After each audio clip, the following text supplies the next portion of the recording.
From clothing designs to being a confusing race and purifying powers. Hello, Magi here, and welcome back to another episode of Interesting Touhou Facts, the series where I talk about facts from Touhou that I find either fun, unusual, or simply interesting. So without further ado, let's begin the Interesting Touhou Facts number 81. Number 5. So Sagami, as we know, is a Lunarian given she resides in the lunar capital. And while that may be the case, it's not that simple when it comes to Sagami.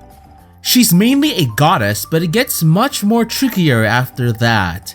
She has a part of her that is a heavenly god, which is called Amasukami, which is represented by the soul wing on her back. And here I thought she was cosplaying a Sephiroth, but that's besides the point. And another part of her is also an earthly god called Kunisukami.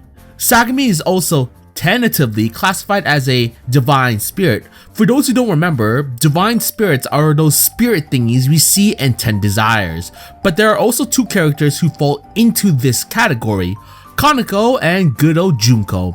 But it is said that her true nature isn't that of a god, an oni, or a departed soul. She's also considered a type of Amano-jaku, a beefed up version of Amano-jaku, mind you. I'm sure Seiju will be interested in Sagami's powers. But yeah, Sagami makes her species a little more confusing than most people. You're usually one or the other, or you can be Sagami and don't give a bloody damn about simplicity. If you've seen her powers though, then simple might not be her forte. Number 4. So Clown Piece's clothing is very patriotic, if you will. But as American as it is, it was referencing a character from a series I've talked about quite often at this point. Clown Piece wears leggings and a shirt with a pattern similar to the American flag. The clothes design seems to be based on Funny Valentine from JoJo's Bizarre Adventure. He uses his ability by being clothed in the Star-Spangled Banner in All-Star Battle, and he has scars on his body shaped like the Star-Spangled Banner. Also, he has long blonde hair like Clown Piece. I gotta admit, I did not know you could use the American flag for an attack. Surprisingly, that's probably the strangest thing I've heard, and that's saying a lot considering Touhou is fucking weird as it is. So yeah, there's that. I swear, it's almost as if Zune wants to reference the JoJo series with every character. At this point, I wouldn't be surprised. Number 3. So a while back, I talked about how Visionary introduced us Eternity in her first printwork appearance, and the 5 fairies had a fun time. I talked about how Chiwuno's route was considered canon in that printwork, while Reimu's the canon one in Wild. Now the part I wanted to focus on is the ending of that chapter. Near the end of chapter 8, the 3 fairies plus Eternity notice that Chiwuno is missing. They even tried asking the Sunflower Fairies on where she was. Another little tidbit to note, there are Sunflower Fairies. I was not aware of that. I wonder how their relationship is with Yuka. Tangent aside, the 3 fairies continued the search while noticing the strange weather patterns that was happening over Gensokyo. They eventually find Chiwuno sleeping in a bed of snow. Chiwuno explained that it was too hot for her to sleep and she went looking for a place to cool off, which is why she's there.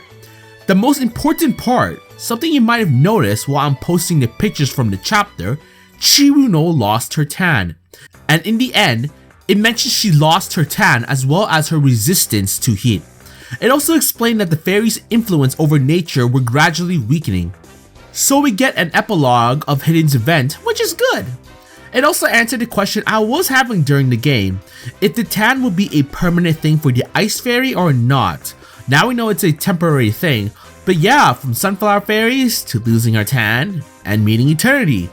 I'll certainly miss the strongest tan, but there's always a chance it could come back. Number 2. So in that same episode, I talked about the intro poses the characters had. If you pair certain characters with their partners in the story mode, you get that cool little intro they had. Reimu with Kaizen, Marissa with Koichi, Niri with Kokoro, and so on. I thought that was a nice little thing to see. This time I'm going to be looking at Atenemi's alternate colors, as they have some good ones. But the ones I'll mostly be focusing on is Yukari. So Yukari doesn't have a partner intro like others, but she makes up for it due to the fact that one of her intros can show her and her Shikigamis, Ran and Chen. This is what it looks like. And this sadly took me over 2 minutes to get this intro. So if you choose some of Yukari's alternates, you may have noticed that Twilight Frontier added some Easter eggs to it.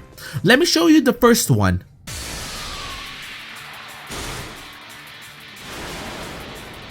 I mean, Yukari was considerate enough to have Yomu and Yuriko join the battle, don't you think?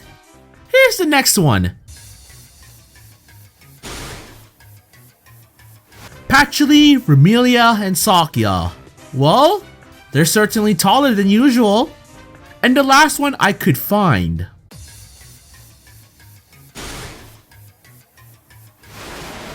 Sadly, this is the closest the Prism River Sisters will ever be to becoming playable in the fighters. They had their chance in Phantasmagoria, but that's all they had. But yeah, glad to see Twilight Frontier using the Yakumo family to the fullest extent. And by that, I mean Easter eggs. And isn't that the most important part? Number 1. So we're going to be ending it off with good old Junko. We did mention her, so it's not a bad idea to talk about her. So we're going to be looking at Junko's ability, and it's going to be a long one, alright? She has the ability to purify anything. Junko's power to purify anything, not to be confused with the Lunarian and Shinto concept of purity, refers to the refining of substance to remove impurities, such as in the refinement of metals. Huh, I didn't realize there were different concepts of purity. Learned something new. Anyway, she used this power on her own grudge, strengthening it such that she became the embodiment of her resentment as a divine spirit, without even a need for an identity anymore, and on Clownpiece and other Hell Fairies, transforming them into beings of pure life force that would threaten the lunar capital. Although from my understanding, this pure life force wouldn't have done shit against Gensokyo, but she has no beef with Gensokyo, so it's all good. She also claims to be able to kill the heroines unconditionally if they didn't use Eren's drug, and got hit at least once before facing Junko, although she actually says they were hit countless times. I believe it's referencing to the point device mode whether you actually got hit or not. The term used to refer Junko's ability, Junka or Junsu, differs from the terms for the Shinto concept of Kegari, referred to as impurity or kiyomi, its purification. Man, do I really need to say all these Japanese words? We all know how shit I am with pronouncing these. Anyway, they can be understood to mean two different things. In fact, Junko refining the Hell Fairies into pure embodiments of life supercharged their capacity to spread impurity. According to Zune, Junko's power of purification is actually an ability to bring things back to the godly nature before they had names. So it could be almost considered an ability to give birth to gods. Giving birth to gods sounds pretty intense if you ask me. The nature of nameless objects and how giving names to gods makes them manifest only one of their aspects was previously described by Renosuke in chapter 15 in Curiosities. So yeah, in a nutshell, that's Junko's power for y'all. With all that said, I'm kinda curious on how swords would be if it were purified by Junko. But yeah, hopefully you guys enjoyed this episode. Which facts were your favorite? Are you happy or saddened that Chiuno lost her tan? I'm with neither and just hope we see more of her in future games or print work. Did you enjoy Twilight Frontier's Easter eggs when it involved the Yakumo family? Or did you enjoy learning how Junko's ability works? As that was a mouthful to explain. If you guys enjoyed this episode, please give it a like and subscribe, or else Junko might purify me? Yeah, I'm not for sure how that will turn out. Either way, this is Magi, and thanks again for watching.